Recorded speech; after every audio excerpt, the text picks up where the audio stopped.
Behind me is a 2004 LDV Pilot, which I've just purchased for the grand total of £3,500, which might seem like a lot for an old LDV van, but let me show you just how pristine this thing is inside.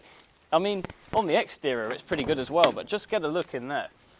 Proper throwback to the 90s. I mean, it's got no bulkhead, you can see right back to the rear doors there, which is an added bonus. It's in remarkably good condition considering that this is a 26-year-old van now. It was used formerly in a previous life by a local plumber. He had it from new. Let's see if I can open that. How does that work? Oh, there we go. Get a look at that. Spare wheel on the side there. It's already ply lined. And this van has the added benefit of having rear windows, which I actually wanted because in this day and age we see a lot of people breaking into vans just to see whether there's anything worth taking inside, but this way they can go, oh yeah, well, there's sod all of real value in there, we'll move on to the next one. This one is actually quite a late one on an 04 plate, which in fact makes this the newest vehicle I've ever owned. It's had a new clutch, new prop shaft bearings, only 81,000 on the clock, which is not bad at all. This one has the legendary Peugeot 1.9 XUD engine, producing a whopping 67 brake horsepower. Should we start her up?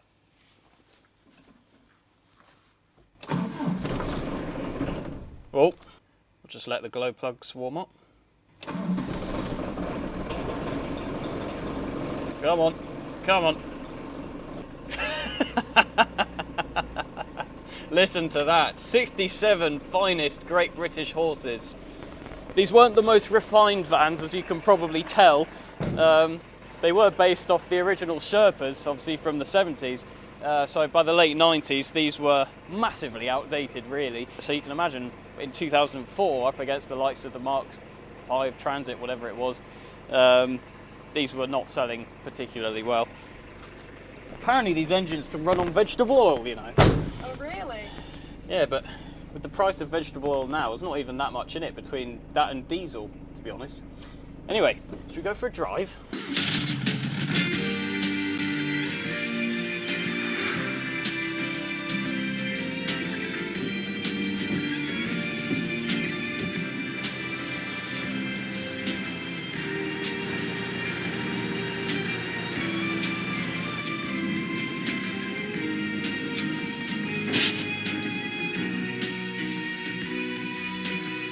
Now, for those of you who noticed, yes, that was indeed the intro music to The Cleaner, which is relevant here because, as you may have spotted by the title of this video, my intention for this van is to convert it into my very own mobile valeting and detailing business. So why have I chosen a 2004 LDV Pilot in 2026 to convert into my very own mobile detailing valeting van? Well, I could have chosen a Citroen Berlingo or a Ford Transit or anything else, but the trouble with both of those two options is that the Transit was just a bit too big for what I was really after. It wouldn't have fitted in the parking space where I live, it would have been difficult to get down customers' drives, and to be honest with you, they're 10 a penny. Ford Transits are everywhere in this day and age, so what you want to find is something that's going to really help you stand out from all the rest of the Transits and Berlingos. And what would be the ideal vehicle for that? Well, you're looking at it. So this van is essentially just a facelifted LDV 200. But what that means is all of the running gear is exactly the same, but you get things that the 200 was lacking, such as power steering. And, well, that's just about it. We have got a radio cassette player here with an interesting button that says CD, although you'll note the absence of a CD player anywhere in here, so that's interesting.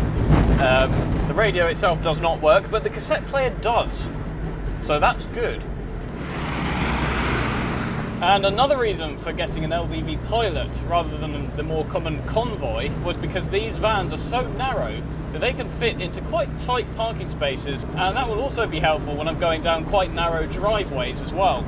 So you can see really why these were quite a popular van back in their day. They were certainly popular with the post office because they also liked the fact that they were a Leyland van and they were British, which was quite in keeping with the theme of the Royal Mail.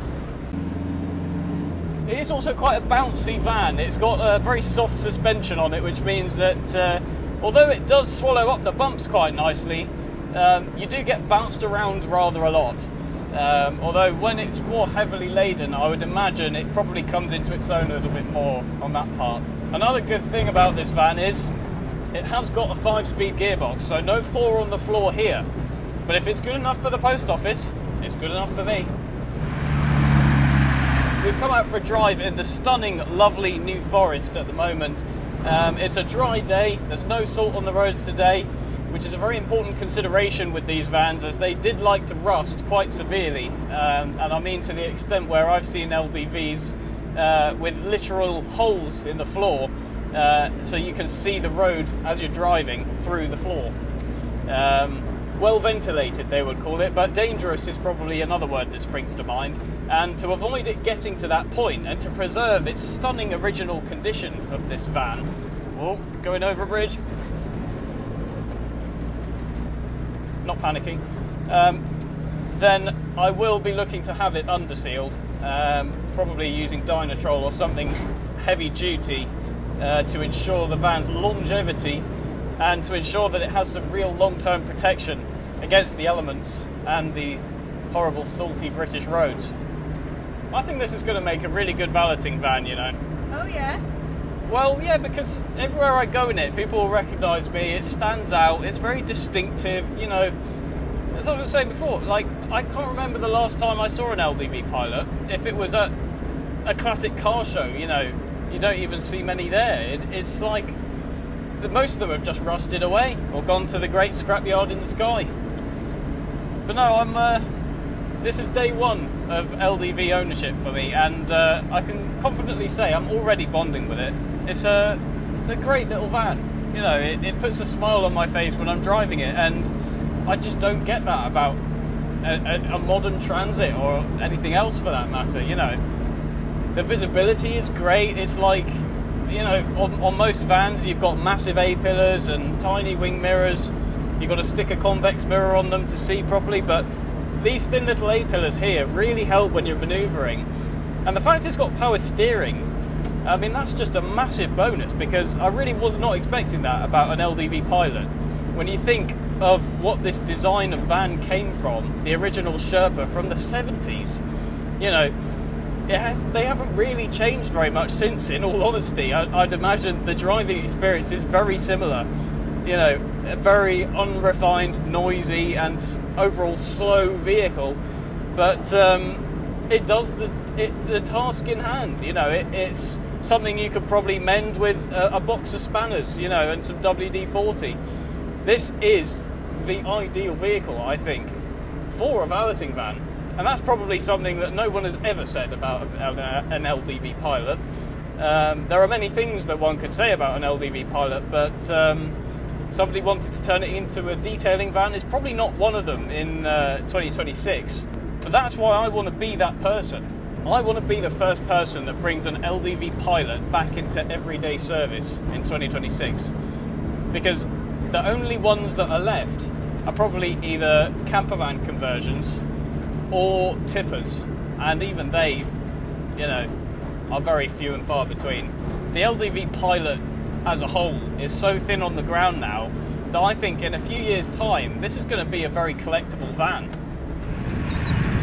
A lot of the things in the interior of this van you will notice are taken straight out of the old BL Austin Rover era parts bin. For example, this interior light you see up here is the same as that found in my 1992 Rover 214. And I don't know if it's true, but I believe this van has a Morris Marina rear door handle.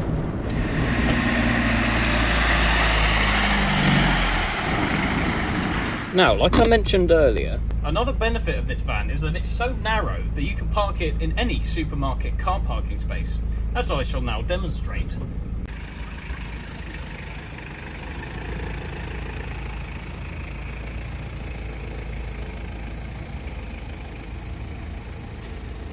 Easy peasy.